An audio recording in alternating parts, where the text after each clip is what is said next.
Solar activity is ramping up faster than scientists predicted, and it's fueling rumors we could all soon witness a global internet blackout, something people all over social media are hyping up, calling it the looming internet apocalypse. While experts say fears of that happening right now are over-exaggerated, it's not completely unfounded. Here's why. The sun has been in what's called solar cycle 25 since 2019. During these cycles, scientists track events happening in the sun's atmosphere. At the beginning of the current cycle, some 4 years ago, the National Weather Service predicted that peak activity on the sun would happen sometime in 2025. But earlier this month, the National Oceanic Atmospheric Administration reported the cycle has, quote, ramped up much faster than what was originally predicted. Activity on the sun can have a direct impact on Earth, and that's why we track it.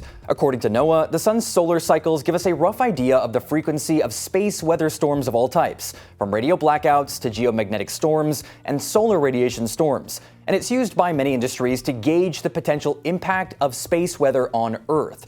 NOAA says with extreme geomagnetic storms, some grid systems may experience complete collapse or blackouts.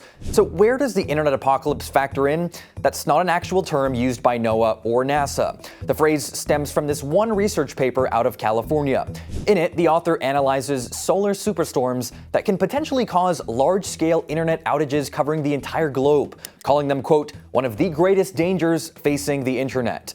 But the paper noted that the probability of an extreme space weather event having a direct impact here on Earth is between 1.6 to 12% every decade. That's why reports of increased solar activity have raised some concerns. But you can breathe a sigh of relief because researchers say solar cycle 25, which we're in right now, is only average compared to the solar cycles of the past century. The biggest solar storm ever observed was the Carrington event in 1859. It caused telegraph systems worldwide to go haywire, according to NASA, which says the event literally shocked operators and even set telegraph paper on fire. If an event like that were to happen today, NOAA says it could severely damage satellites, disable communications by telephone, radio, and TV, and cause electrical blackouts over entire continents that would take weeks or longer to fix.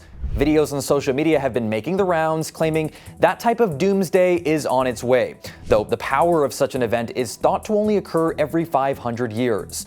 Still, getting a better understanding of the sun is a good thing. In 2018, NASA launched its Parker's solar probe to the fiery star. It's been traveling through the sun's atmosphere, collecting data about solar winds, particles, and other areas that could better improve our understanding of the sun.